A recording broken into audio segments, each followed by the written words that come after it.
Student.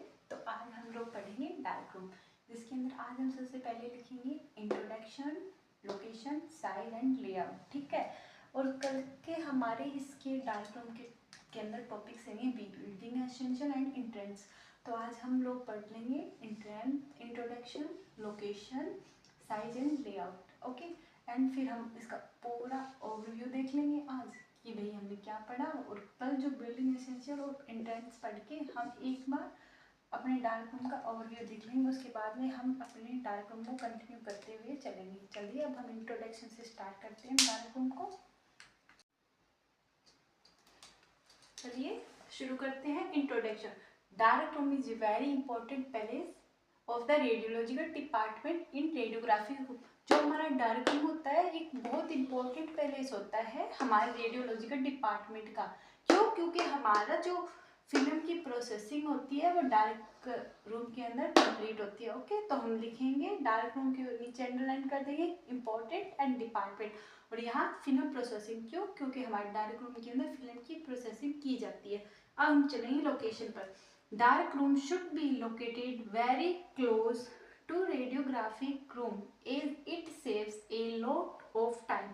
जो हमारा dark room होता है वो कहाँ होना चाहिए? जो हमारा रेडियोग्राफिक रूम है उसके पास होना चाहिए, बहुत ज़्यादा पास। क्यों? क्योंकि ये टाइम की बचत करता है। जैसे कि भाई हमारे यहाँ पे एक्सरे हुआ, हमने पेशेंट को एक्सपोज किया हमारे रेडियोग्राफिक रूम, और फिर उसके पास में हमारा अगर डार्क रूम होगा तो हमारी फिल्म की प्रोसेसिंग क्या होगी? जल्दी होगी, हम ज़्यादा से ज़्यादा फिल्म की प्रोसेसिंग कर पाएंगे। इसलिए हमारा जो डार्क रूम है वो हमारे रेडियोग्राफिक रूम के बहुत ज़्यादा क्या होना चाहिए? क्लोज होना चाहिए। ओके। चलिए साइज पे चलते हैं। जो हमारा डार्क रूम होता है ना वो क्या होना चाहिए? मस्ट बी लार्ज होना चाहिए। क्या होना चाहिए? ये हमारा डार्क रूम मान लीजिए, ठीक है। ये क्या होना चाहिए? लार्ज होना चाहिए। क्यों? ताकि भी जो भी हमारे नेसेसरी इक्विपमेंट उपकरण है वो बिना किसी ओवरग्राउंड यानी भीड़ भाड़ के वहाँ पे रख सके हम लोग। जैसे कि भाई ये डार्क रूम हो गया, ठीक है, समझते हैं। ये क्यों होना चाहिए लार्ज? भाई ये बड़ा होना चाहिए। जैसे यहाँ पे दो उपकरणों में क्या कौन कौन से उपकरण आते हैं? एक तो हो जाएगा हमारा लोडिंग बेंच, जहाँ पे हम एक्सरे फिल्म बनने के बाद में एक लोड करते हैं फिल्म को। और एक होता है हमारा जो प्रोसेसिंग टैंक होता है, जहाँ पे हमारी एक्सरे जो फिल्म होती है उसकी क्या होती है? प्रोसेसिंग होती है। ठीक है। ये दोनों उपकरण बिना किसी भीड़ भाड़ के आराम से डार्क रूम के अंदर आ सके, इसलिए हमारा डार्क रूम क्या होना चाहिए? लार्ज होना चाहिए। ठीक है। जैसे सारे उपकरण बिना किसी भीड़ भाड़ के आ सके। अब इसका आइडियल साइज क्या होना चाहिए? ये क्या होना चाहिए? 100 स्क्वायर फीट फ्लोर स्पेस, यानी कि हमारा जैसे कैसे कि भाई ये हमारा डार्क रूम है, ये जो हमारा फ्लोर स्पेस होता है जैसे किसी भी रूम का वो कितना होना चाहिए? 100 स्क्वायर फीट होना चाहिए। ठीक है। और इसकी जो सीलिंग हाइट है, ऊपर वाली जो सीलिंग हाइट होती है यहाँ से लेकर यहाँ तक, ये कितनी होनी चाहिए? 11 फीट होनी चाहिए। ठीक है। और ये कितने होने चाहिए? 11। तभी हमारा डार्क रूम एक आइडियल साइज के अंदर माना जाएगा। और उससे क्या होएगा कि बिना किसी भीड़ भाड़ के हमारी जो लोडिंग बेंच और प्रोसेसिंग बेंच है वो आराम से आ जाएगा। तो चलिए देखते हैं ideal in size 100 square feet and 11 feet ceiling height. Okay. उसके बाद में ये इक्विपमेंट के अंदर कौन कौन से आ जाएंगे? लोडिंग बेंच आ जाएगा हमारा, एक प्रोसेसिंग टैंक आ जाएगा। इट ऑल्सो हम इन लोडिंग बेंच को और हमारे प्रोसेसिंग बेंच को हम कहते क्या है? Dry side and wet side. ये हम जैसे जैसे आगे डार्क रूम पढ़ेंगे आपको क्लियर होता जाएगा। ओके। अब एक बार के लिए याद रखेंगे कि हमारा डार्क रूम लार्ज होना चाहिए, और जिससे आवश्यक जो भी उपकरण है वो बिना भीड़ भाड़ के हमारे डार्क रूम के अंदर आ सके। इसका आइडियल साइज होना चाहिए 100 स्क्वायर फीट। फ्लोर स्पेस जो होता है उसको 100 स्क्वायर फीट, एंड जो सीलिंग हाइट होती है उसकी 11 फीट होनी चाहिए। ठीक है। इक्विपमेंट के अंदर कौन कौन से आ जाएंगे? लोडिंग बेंच होता है एक तो हमारे डार्क रूम के अंदर, और एक होएगा हमारा प्रोसेसिंग टैंक। ठीक है। ये क्या होने चाहिए? ये दोनों को हम एक को ड्राई साइड कहेंगे, एक को वेट साइड कहेंगे। ड्राई साइड क्यों? क्योंकि वहाँ पे हमारी एक्सरे फिल्म रखी जाती है। और वेट साइड क्यों? क्योंकि वहाँ पे हमारे पूरे टैंक होते हैं, सॉल्यूशन होता है, जिससे हमारी एक्सरे जो फिल्म होती है वो प्रोसेस होती है। ओके।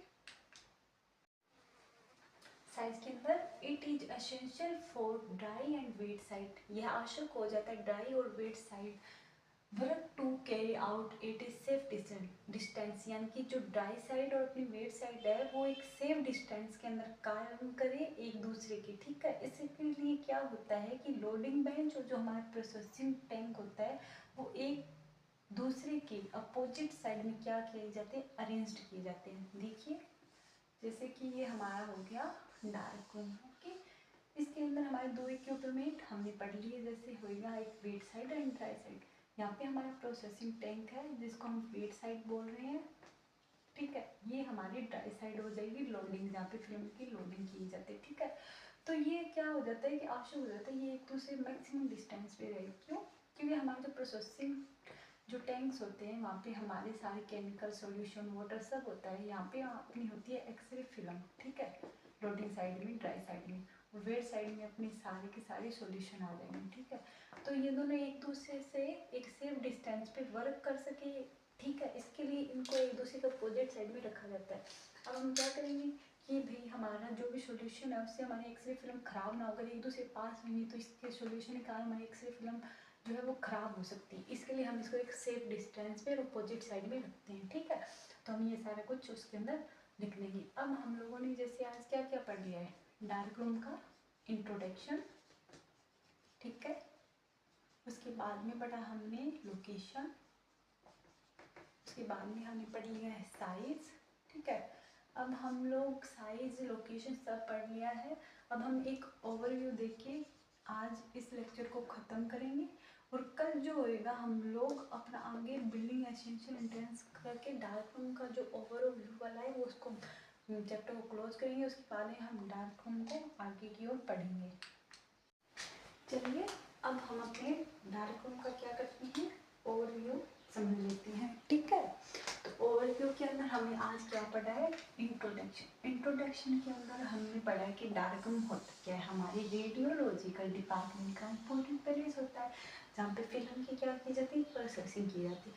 अब लोकेशन पढ़ी हमारा डार्क रूम, हमारे जो रेडियोग्राफिक रूम है अपना, ये रेडियोग्राफिक रूम मान लीजिए, ठीक है।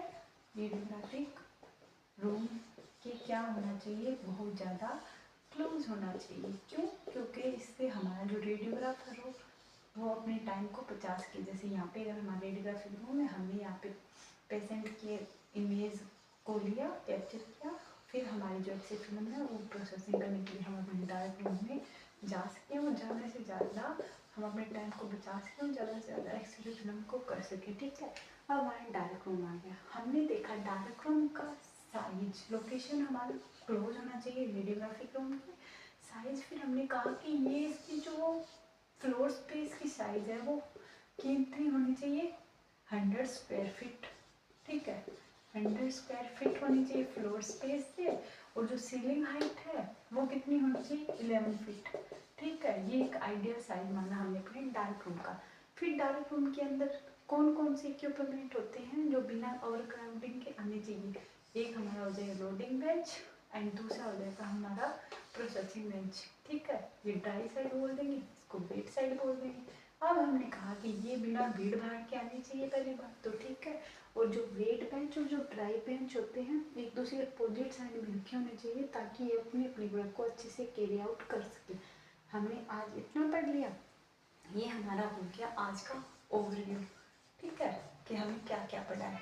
अब हम कल अपना बिल्डिंग एसेंशियल एंड एंट्रेंस करके इस चैप्टर को एक बार डार्क रूम के फर्स्ट चैप्टर को क्लोज करेंगे। उसके बाद में हम पास बुक्स सेफ लाइट पढ़ेंगे, और उसके बाद में हम अपना आगे का कंटिन्यू रखेंगे, ओके।